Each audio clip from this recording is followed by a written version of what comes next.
Hello and welcome. I'm Dr. Adam Dorsey, a psychologist in Silicon Valley and the host of Super Psyched, a podcast dedicated to supercharging your life. Each episode contains fun, high-quality interviews with experts looking at psychology from all angles. Super Psyched is your tool to get more of what you want in your life and less of what you don't. Funny fact, until the 90s, research psychologists did not really study happiness. According to University of Pennsylvania professor Dr. Martin Seligman, they avoided it because it was so difficult to define or quantify. And get this, he said that for every 100 studies on depression, there may have been one on happiness. In short, we were good at reducing depression, but not so good at finding happiness. That was until the early 2000s, when the rigorous study of what makes us happy, called positive psychology, emerged. I have studied positive psychology intensely, and you regularly hear me talk about it because it is endlessly fascinating and helpful. A few months ago, I attended a training called Happier Hour, Life Hacks for Well-Being, given by my guest, Dr. Robin Engelman, where we learned how to engage daily habits to increase our happiness. She is also a psychologist in private practice in the Bay Area and a fellow positive psychology practitioner, so I knew we'd have a lively conversation.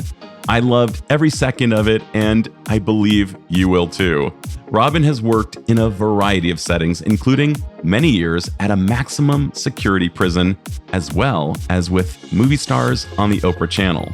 So listen in as Robin and I geek out to the research on happiness and how you can have a happier hour. Dr. Robin Engelman, who has asked me to call her Robin, a hearty welcome to Super Psyched. Thank you, Adam. I'm so excited to be here. Yeah. And you and I are like fellow geeks, like really looking at the tiny aspects of what makes us happy, some of perhaps the red herrings that we think will make us happy, but don't make us happy. And I'm just delighted to have met you through an outstanding presentation that you provided the Bay Area Psychological Association psychologists who were needing basically care for the caregiver, roughly was the name of the program. And you were talking about the science of happiness in your happier hour mode. And I was wondering, first off, how would you define happiness? Well, happiness is complicated, right? When we think of what is happy, it's so elusive, but it's all the neurochemicals that are going on when we have this feeling, right? This experience. We have some dopamine and serotonin and endorphins and oxytocin, all that warm fuzziness, right? But we can't give a blood test to see if we're happy or not. Maybe we could with a little happy test. How am I feeling? So like a glucose monitor, like a continuous glucose monitor. That'd be awesome. Woo! I'm at 7.5. But feeling happy, it really requires two things. It requires us feeling satisfied with our life. It's this pretty stable kind of feeling, which I'm learning recently that it's very related to personality, but it also is our daily mood. And we need both. If I'm feeling really great about my life, I'm on track, I just hit a big goal, but I'm not getting sleep, or I'm going through menopause, or I'm just got into an argument with someone and my mood is all over the place, you're not going to see a happy person. But if I'm having more positive experiences and more positive emotions throughout my day overall, we want both. We want negative too, but we want more positive. So I have more positive and I'm feeling satisfied with my life, you're going to see a pretty happy person. It's so interesting too. I love that you brought in kind of the yin and yang version of life, that if we were happy all the time, that would probably not work. There was a great Twilight Zone episode where you see a guy who's been a horrible human being and he dies and he goes to the afterlife and he's expecting that he will go to hell. And what he sees is that he can't lose at poker. All of the women want him. He cannot get anything wrong. And he looks at somebody at some point and says, I can't take this anymore. It's like too much sugar. I thought this was supposed to be heaven. He said, who said it was? And that's how it ends. And I love that was a version of hell. Yeah. And I like that you're talking about that, because one of the things that I think is a myth in our current lives is that we're supposed to be happy all the time, and that other feelings like anger and sadness are not allowed. And basically what we're doling out is toxic positivity. And I can't help myself going to pop culture, but you must have seen Parks and Recreation and the Rob Lowe character who was always super happy. And his wife, Rashida Jones, who was going through real difficulties during her pregnancy, just needed him to acknowledge that things sucked. Like there's nothing that feels crappier when you're feeling bad and somebody's like, yeah, but the sun's out. And it's like, shut up. I feel like crap. So let's talk about the other side of happiness and how important that is as well. Maybe being real with the other stuff. What would you say are some of the myths about happiness as well as on the dark side of the moon? Some myths of happiness. This whole topic of money can buy us happiness. Money can't buy us happiness, right? The truth is that people who have a lot of money think they're more satisfied with their life.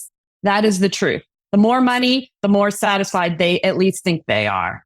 So life satisfaction absolutely does go up. Recently, a lot of people are saying, oh, money can't buy you happiness. Well, that's not totally true. It's gray.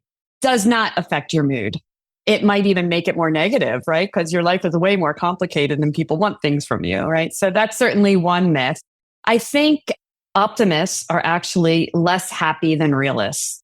I love that. When we look at a pessimist, we all kind of think we want to be optimists, right? Woo, yay, right? The Rob Lowe character. But really, it's when when our emotional repertoire is really expansive and we're feeling a wide range of emotions and we're feeling them more deeply, that really makes a much more well-rounded, happier person. It's real. And we were talking about savoring, and that one day I had this habit of savoring. That's what Happier Hour is about. And my dog had just died the day before. And every morning I would go down and pour my coffee with this habit of I'm in charge of my mood. I know what dopamine feels like, and I was like, I am really sad. And that opportunity had me really dive into feeling really deeply sad. And it was super painful and super beautiful, right? It allowed me to just go there, right? And that's really important in being a real happy person, right? Is feeling deeply and feeling a wide range. I love that you brought up that optimists are less happy than realists. And the idea of trying to be with someone who's actually sad and just being with them where they are, and slowly and perhaps gradually being willing to ratchet up the volume knob to maybe from a 2 to a 3 rather than from a 2 to a 10. It's like not going to happen. Pet loss I've covered it on my podcast. I used to volunteer at the Humane Society, and I've never seen tears flow as freely as they do in a pet loss situation. And people will even confess and say, oh my gosh, can't believe I'm crying this much. I didn't cry this hard for a family member. And that was consistent at every single meeting. So here you are the day before you'd lost your pet, and the next day you're giving a presentation on happiness and you had to show up. And I'm remembering how hard that was in my own life. I was a single man. I had this cat. His name was Yoda, and I was obsessed with Yoda. And everybody knew I was obsessed with my cat. And everyone knew on Tuesday that he died on Monday. Like everyone on my team. One of the VPs comes over and says, hey, Adam, are you ready to sell? And I was just like, do you know what happened to me yesterday? Because we were kind of a tight organization. And the VP said, yeah, I know what happened. And I said, yes, I'm not quite able to get there at the exact moment. I will sell, but I'm not there. And I was real at my own peril, because who knows, the VP could have said, you know what, you're out. I'm just going to escort you out of the bid of living for not meeting me if the VP was super, super toxically narcissistic. Fortunately, was not. But being real is such a big deal. And I think that that's one of the myths around studying happiness, that the positive psychologists are trying to dole out happiness as a constant, and it's not. It's using a really good conjunction, and perhaps at times like saying, yes, I'm really sad, and I also realize that this feeling will not last forever, and I might be happy at some point. Even today, I might laugh at a really funny video or something, who knows. Just to jump on that Yeah. for a sec. So say I'm feeling super sad and I embrace my sadness. I just lost my pet. And then say my husband walks in the room and then I tell him, I'm so sad. And then he says, I'm so sad too. And then we hug.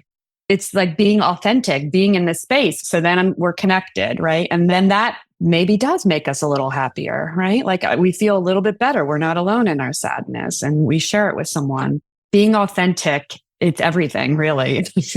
Yeah. And I'm thinking of the word comfort alongside happy. Like these are different but related. Like your husband hugs you, says he's sad too, and you feel comforted, which nudges you a little bit like, okay, I'm not doing this all alone.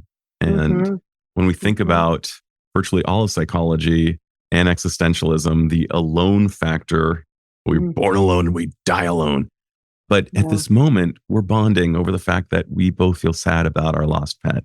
It's so important to meet people where they are. And that's one of the reasons why the Rashida Jones character needed Rob Lowe just to be with her and say, yeah, indeed, this does suck. And that was a very low level ask.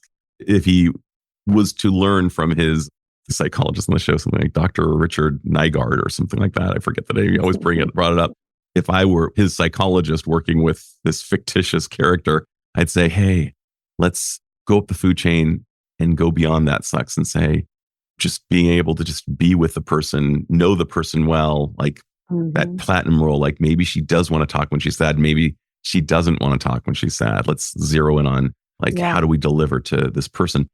I'm going to make a pivot here and acknowledge here is a woman who I would never imagine in a high security prison. And yet you've spent time in two gnarly high security prisons.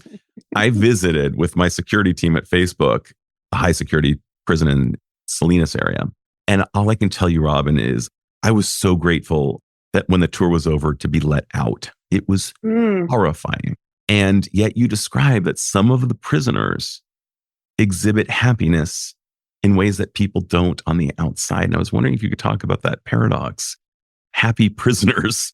What's going on here? It was so interesting because I started there in 2005. Positive psychology was kind of just starting, right? And so we were all taught to like look for what's wrong and go in and fix it. And so I go, and one of the first, I got placed on what was called the honor yard. And this was a place where the good boys in prison kind of went. This is a maximum security prison. These are lifers. They're not getting out. And they're walking around like with neatly pressed clothes and their hair is very neat and they have big smiles. They have pep in their steps. And I'm like, what is going on? Like I was so confused. But then now that you and I are sitting here all these years later, we can look at why are these guys happy? A, they have built-in social connection. Every day, they're not alone. They have friends. They have, right? Friends for life. Wow. Unless they get transferred to a different, but they can write. They have minimal distractions. They have very few choices. There's not much. You're in a small cell. So if you're a miserable person and you're in prison for life, I'm already suffering. Can I suffer a little bit less? What can I do to suffer less? Right? It really simplifies it for a person. I teach 5 habits in Happier Hour, and that is one of my habits. It's not really positive psychology. It's more like, how do you develop perspective and how do you learn to shift your perspective? How do you learn to suffer less? I have this one inmate, we were on lockdown for months, and I go up to his cell and I say like, hey, how's it going? I had met him before. We had to do all of our sessions cell side publicly. You can talk softly. So I go up to him and I'm like, hey, how's it going? He's like, good. I'm like, what? Most of the guys are suffering and they're like, this is misery. Like, when are we going to be off lockdown? I can't wait to get to the yard. And he's like, well, I've been through these many times. And so I use these as opportunities to really focus in on my art. So he acknowledges the suffering, but then he chooses to pivot and go, you know what? I'm going to make this opportunity feel good. I'm going to work on my art. He had a very lovely designed cell with his pretty art in his walls. And that's what he did. So this isn't part of my Happier Hour, but I did notice that the ones that were happy were creative. They used that part of themselves to be creative. They also did not dwell. on their suffering, whatever they were in for. They didn't dwell on that. They kind of just like moved on. They didn't live there. They lived now, more in the present and looking for things to feel good about. There was a lot of them who helped others. There's different programs that you could get involved with to help at-risk youth or even inmates, other inmates, to kind of pull in a younger brother and help them out. So it was a real lesson of, wow, here some of these guys are happier than my friends. And there's something to learn here. If they can figure it out, we can figure it out. And there's just so much information out there that we kind of don't do anything, right? It's just too much. And so that was what I came up with a way to help people. Let's come up with simple little things that we can do every day to make us happier. What a counterintuitive research lab for you. You researched happiness while this nascent field was evolving called positive psychology. Thank you, Seligman and Peterson. Yeah. And here you are in a prison seeing creativity. I agree. Like, we need to be more creators than consumers. We're way more consuming than creating. And so you found one of the great truths. You also saw that people didn't dwell. I often think of that Zen tale that of the two monks walking alongside a river, and a woman needs help getting across the river, and one of them picks her up and walks her across the river and puts her down, and they continue walking after some time. The one who didn't carry says, "Sir, we've sworn not to touch women, and you violated that." And the monk who carried said, "Huh, interesting. I set her down several miles back and you're still carrying her." And the idea of don't dwell is so powerful. Like, they did not determine that moment in time defined them. There are a lot of theological and criminological phenomena co-occurring here that others might say, but for the individual, it sounds like that was really useful, and that we similarly don't want to dwell on our blooper reels ourselves and the times that we screwed up. And then you said they were helpful to each other. Mm-hmm. And we now know through science that cooperation actually wins. What we were taught in nursery school and romper room and in all the other places, it's all true. Wow, is all I can say. You have seen something that very few of us have seen. I think that is it, that it took off so quickly, and there's like tens of thousands of journals and studies and all this stuff that we're like bombarded with. And these inmates, it was so simple. It was what we learned in kindergarten, that whole concept that is really what matters. And that's what I'm kind of teaching. It sounds kind of boring, but I tell the story about how we as Americans just started brushing our teeth 75 years ago as a habit. That is so disgusting to imagine the pre of that. And that was after the soldiers came home. They had started habits while they were in the military, and then they came home and it spread. So just think about brushing your teeth. It's not that fun. It's kind of a hard habit to teach your kids because it doesn't feel that good, but it takes repetition. And now if you eat garlic, you have to interact with someone, you're going to go brush your teeth. You brush it twice a day. If you're going on a date, you're going to brush it. And so it's become this whole, like, we know how to take care of our teeth. Like, what if we could do that with our mental health? What if we could just do little things every day? So when something bad happens, that we know what to do. Like, let's just say I'm being in charge of learning how to be in charge of my nervous system by doing some deep breathing, relaxed breaths every day. So my little habit I start is pairing self-control with the objective. So I'm in charge of my nervous system. Watch me. I'm going to hack this. You think you're nervous, body? I'm going to take charge and I'm going to breathe like I'm relaxed. And it's going to tell my brain that I'm relaxed. It's going to send down acetylcholine. I do that every day, once a day. When I'm stressed, my brain's going to say, I'm in charge of my nervous system. Watch this. I know how to calm down. So if my kid is acting like a turkey and I'm like really angry, automatically, because I have this little neural pathway, this habit of I'm in charge of my nervous system. Like, I don't have to blow my top, right? I can just start taking some breaths. My body's going to do it because it knows how to do it. It's doing it every day, right? Just like brushing your teeth. So that's kind of the concept of what the inmates, the simple life that they know exactly what to do when certain things happen because it's so simple. everything's complicated in our life and messy, and we can't see the forest through the trees because there's just so much, right?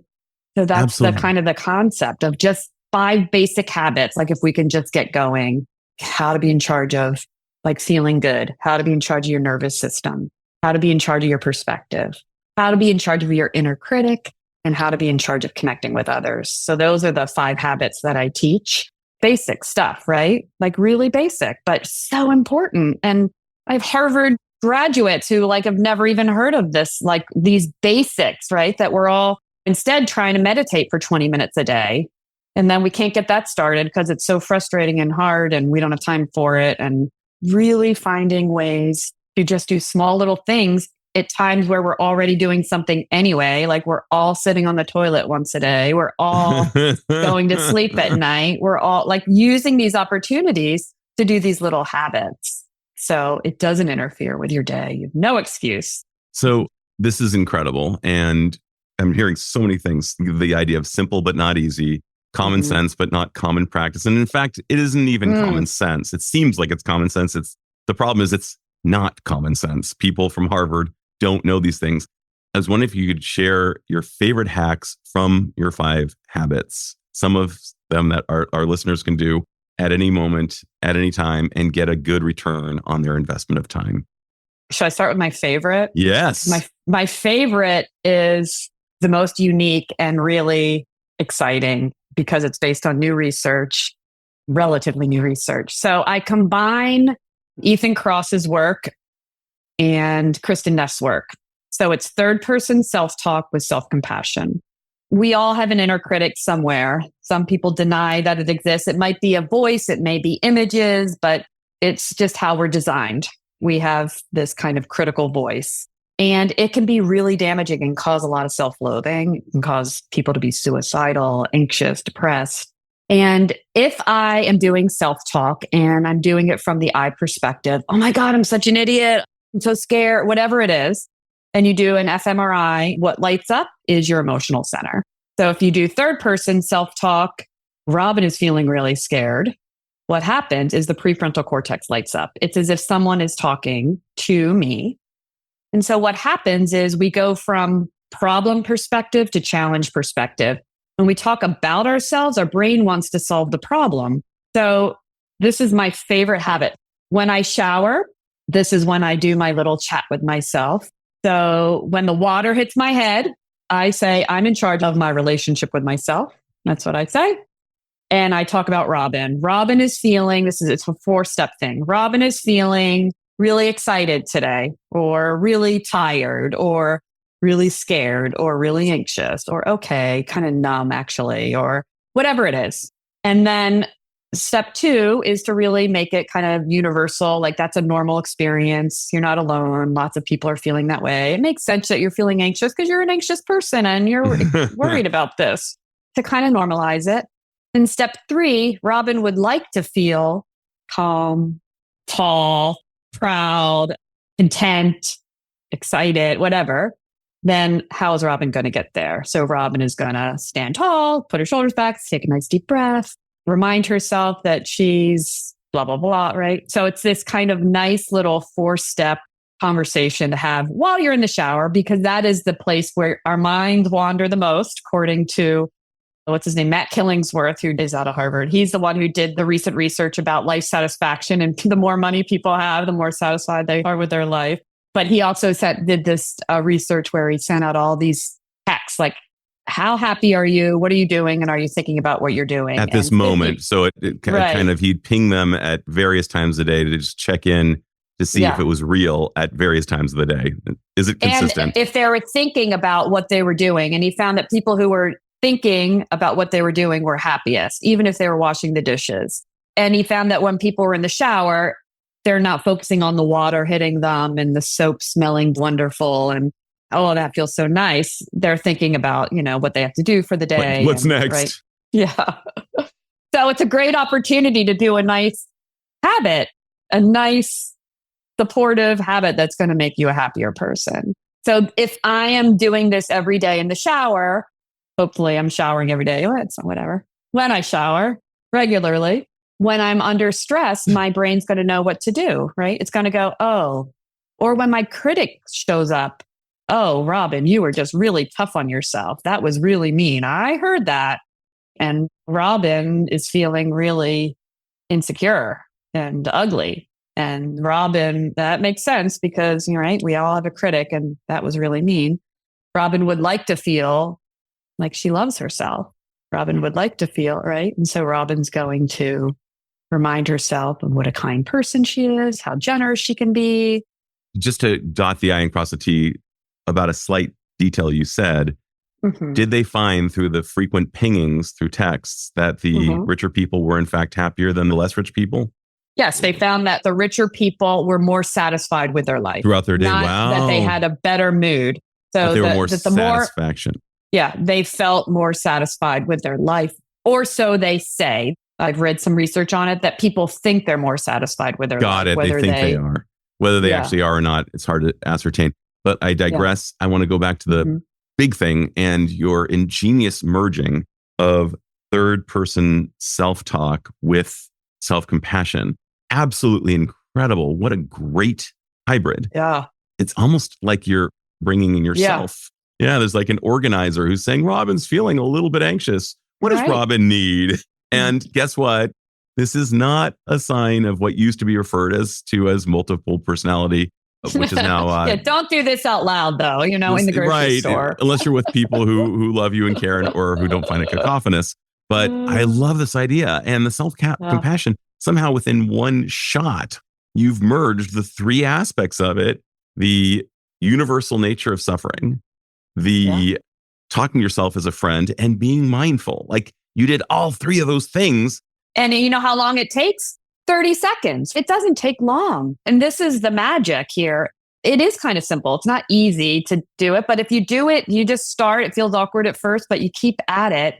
You improve your relationship with yourself. And if everyone improves their relationship with themselves, we have to live with ourselves 24/7. Like we can't walk in the other room, right? And so, gosh, we need to have a supportive relationship with ourselves. 1,000,000%. And the idea of habits is an interesting phenomenon. I know from working with people for thousands of hours, as do you, that trying to create a habit involves several phases and degrees of readiness. Like maybe I'm not really ready to take on this habit. Maybe I think it's aspirational at this moment, but let's talk about habits themselves. I want to talk about two things as they relate to habits. And if it's okay, I'm going to sound a bit like Sean Hayes from Smartless asking like multiple questions simultaneously. My apologies. But here are the two questions. How long does it take to create a habit? And the second one is, what are some habits that we've unwittingly created based on your experience that are just not serving us and need replacement? I was thinking the other day, we are ruled by our habits. And then I was like, habits and hormones.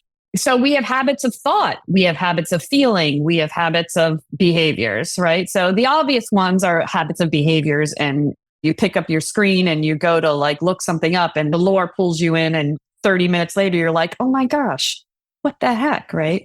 So boom, there's the screens. I mean, the modern world is filled with things to pull us away. And happier hour, my concept isn't about breaking habits, but it's really looking at the habit loop. So you have the information you can do. I think this is happier hour version 2. I'm going to do the first is the basics. And then the next group of 5 classes, 5 things will have like habit replacement of really going in, because that is the most effective, like, and the easiest to do. Like, I don't know if you had this experience, but during COVID, I had so many calls of clients who had relapsed with addiction and drinking and and they were like, oh my God. And so I talk about the easy, like you close your computer at the end of the day, it's COVID, we're all scared and stressed and alone and don't know what's happening.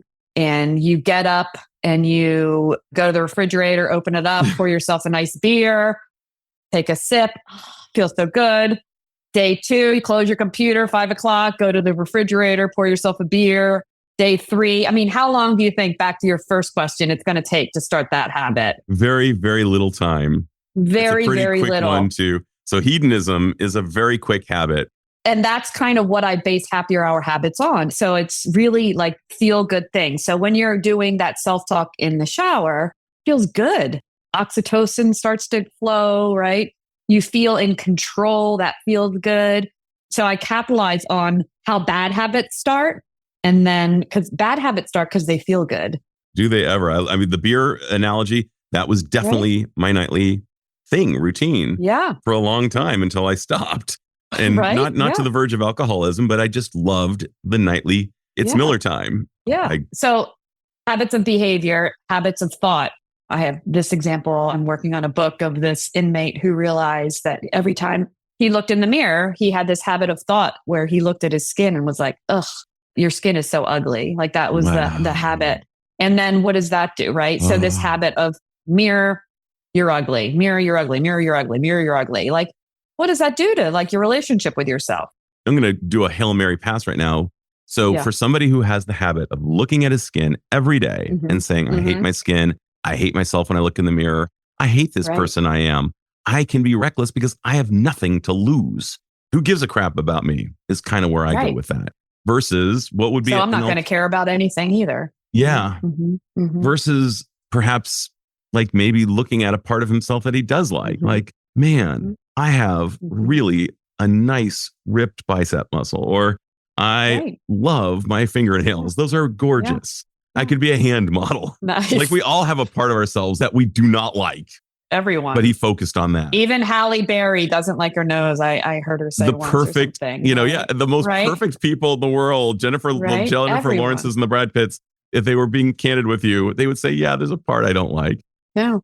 And so this is week 3 of my workshop that I do is really the have focus and really comparing an appreciative perspective to gratitude. And gratitude is great, but if you're really depressed, gratitude is really hard because it's kind of this unearned benefit. You're already feeling like crap. So fine.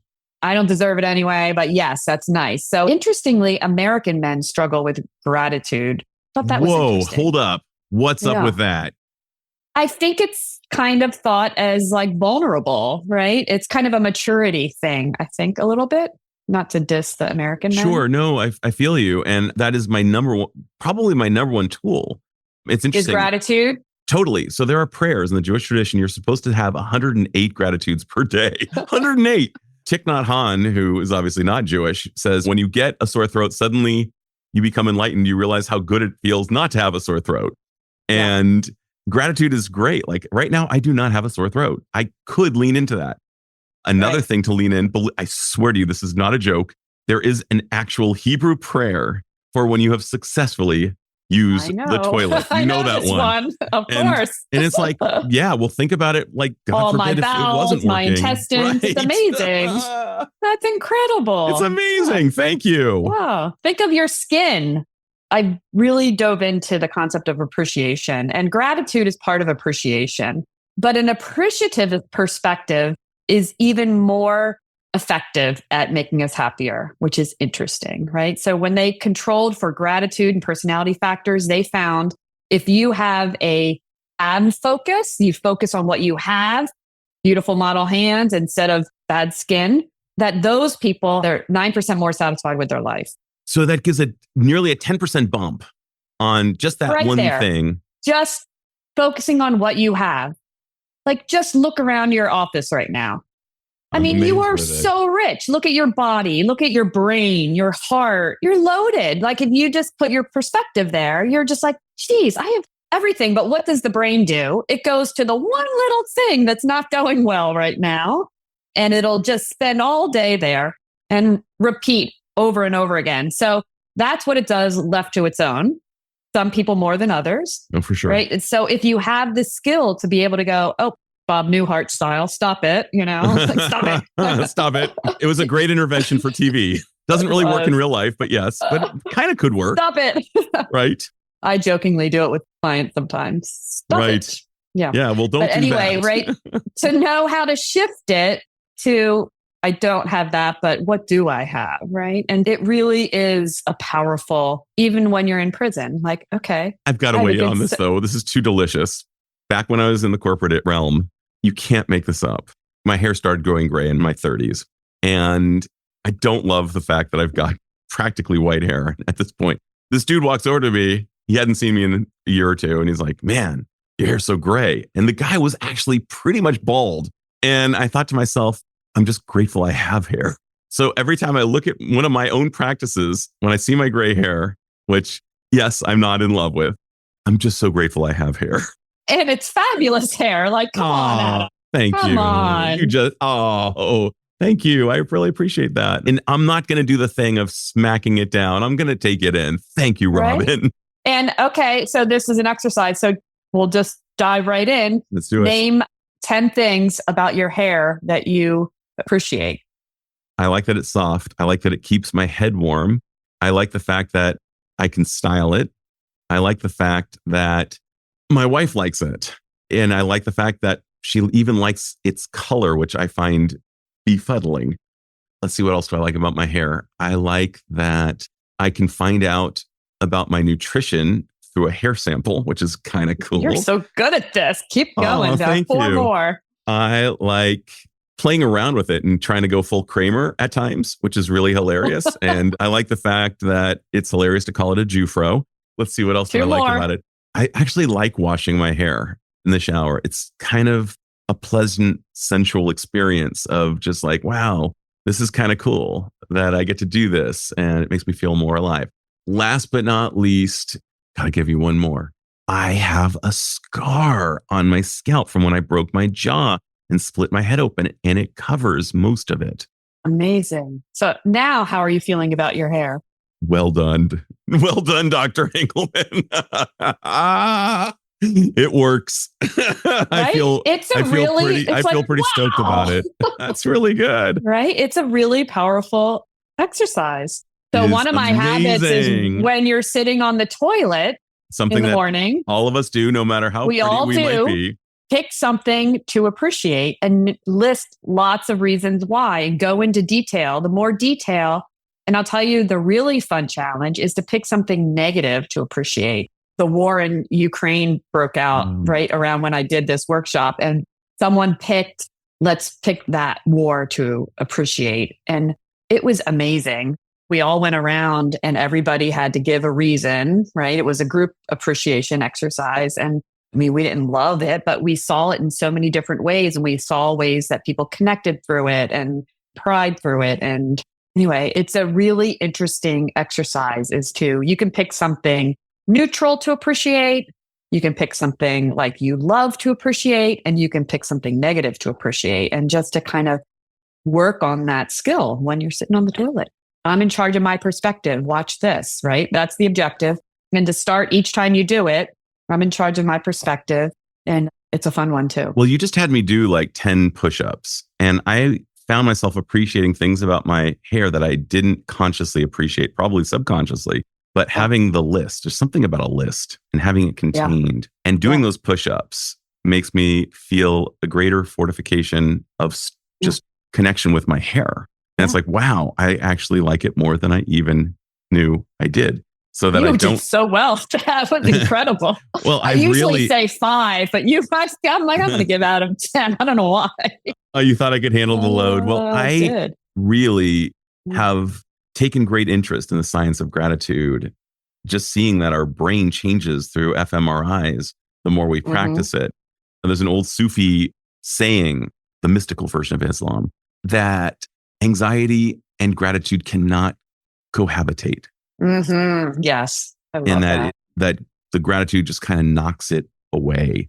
Yeah. That's a really powerful thing. Yeah. Are there any other life hacks you want to throw our way that before we close? Because this is so good.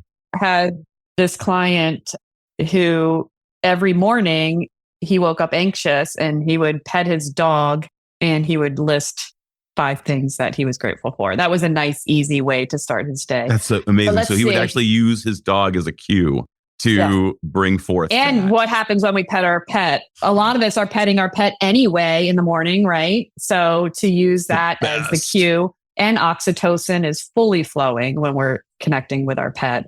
And learning what that neurochemical feels like, tapping into it, and then like really noticing it, right? What does happiness feel like in my body? I'm going to go with that dog thing a little further. I believe it comes from Rumi or Hafiz, one of these Sufi poets. when a dog comes running up to you, wagging its ecstatic tail, you whisper in its ear, "Beloved, I'm so glad you are happy to see me." Oh, like when I see my dog in the morning, the serotonin, the oxytocin, the dopamine, it is going bonkers when I see that guy. Right. When I see one of my cats. The wiggle butt. Like, I'm like, yeah, I know. I have two cats, and there's one that I'm absolutely in love with. The other one, but either of those animals will totally bring it forth. And Nice. I love that. I'm so grateful that I get to have this time with you, Robin, and that my listeners get to benefit from just these beautifully cultivated ideas. Is there anything I should have asked but haven't yet asked? Well, I'm going to go back to the pet when you see your dog's wiggle butt or your cat you love. During those moments, to use that as a cue and to really kind of tap into your body of like how that feels and see if you can expand it. And then when you open your eyes, then you can think about it some more, right? And go, that was really nice, right? These are just little things that you can do throughout the day because life is hard. There's a lot of pain. It's not always easy. 100%. And one of the things that I learned through gratitude studies is that just exactly what you demonstrated. Say what you're grateful for, but say why you're grateful for it, because otherwise we become automatons. I'm grateful for my health. I'm grateful for my car. Blah, blah, blah. You get nothing. Yeah. And I heard from Sonia Lyubomirsky that if you roll your eyes while you're doing a gratitude exercise, don't do them, that they are actually really counterproductive to those who don't like it. So that was an interesting finding. Gosh, I love what you're doing. That's why I found appreciation much easier to do, right? Because for some people, they don't like, it takes the woo-woo out of well-being. Like sometimes people don't like that. So, but anyone can say, what do I appreciate about something? And this is a cognitive exercise, right? But then it has the perk of making you feel good. We have these cognitive after images. If you walk by It's a Small World at Disneyland, what do you think for the rest of the day? It's not great. But if you start your day, I love that you use the bathroom, because where do we start our days? In the bathroom. And if we use that as the prompt to bring forth gratitude and we make that a habit, the cognitive after image, it's a small world after all that we hear in our head for the rest of the day, or at least the tempo we've created for ourselves, is a good start. And there have actually been studies of people there's this well-validated scale, free on the web, created by Ed Diener, who sadly left us a few years ago, where you ask yourself 7 questions and you rate them to see how satisfied you are with life at this given time. And people who did these exercises that you're describing for 2 weeks, they had almost invariably elevated scores. But the weird finding was that their spouses or significant others who weren't doing the gratitude exercises also took the SWLS, the satisfaction with life scale, and their elevations occurred just because we're connected.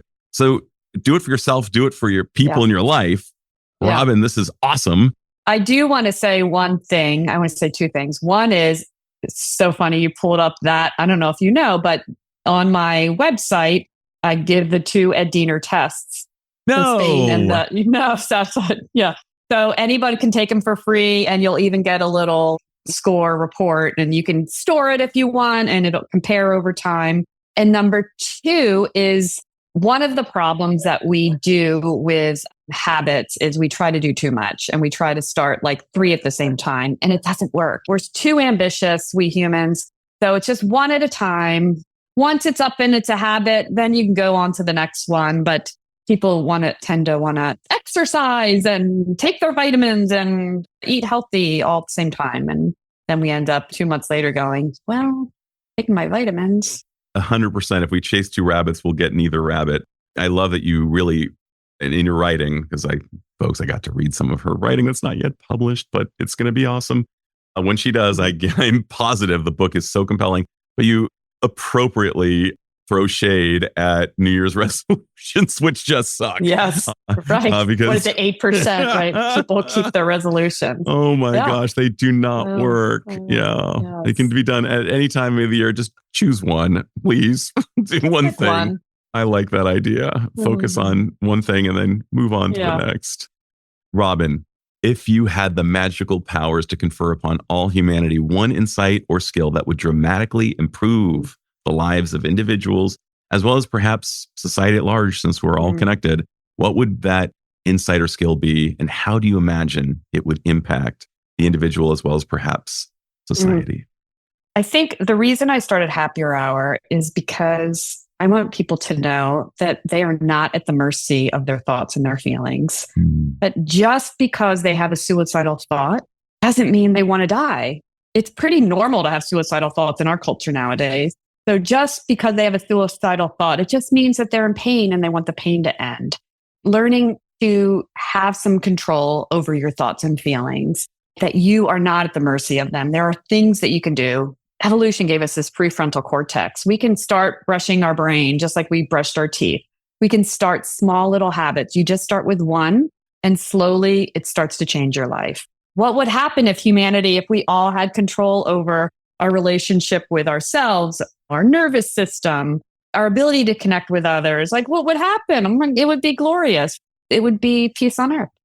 I could not agree more. I think we'd have a lot more grace for the people who cut us off when we're driving. I have this friend named Scott. Go for a walk with him, and he probably subscribes a lot to what you're suggesting. He's far further along than I in many domains. We're going on this walk, and some guy just blows through a stop sign 15, 20 feet away. And I had some pretty negative thoughts with expletives that I won't share at the moment, but you can only imagine. And Scott just looked at me and said, wow, that guy must be in a rush. It's just like, what a great use of the stimulus. Like, you can do whatever you want with that. And just to kind of also just to ricochet off your idea of suicidal thoughts and temporary thoughts, we all have these. They come and go, and feelings are not facts, and don't believe everything you think. Right. So crucial that we do these things. And it's so much easier said than done. Here I am, a practitioner, and just like you and everyone who's trying to make it through this life as well as possible, we're all struggling. We're all wounded travelers, just doing the best we can. So I just want to take off my hat to you for the work you do, and the messages that you are proliferating. They are good. Thank you so much. This was fun. This is Dr. Adam Dorsey thanking you for listening to Super Psyched. If you know anyone who might like it or who might benefit from listening, share it. And if you like the episode, please hit subscribe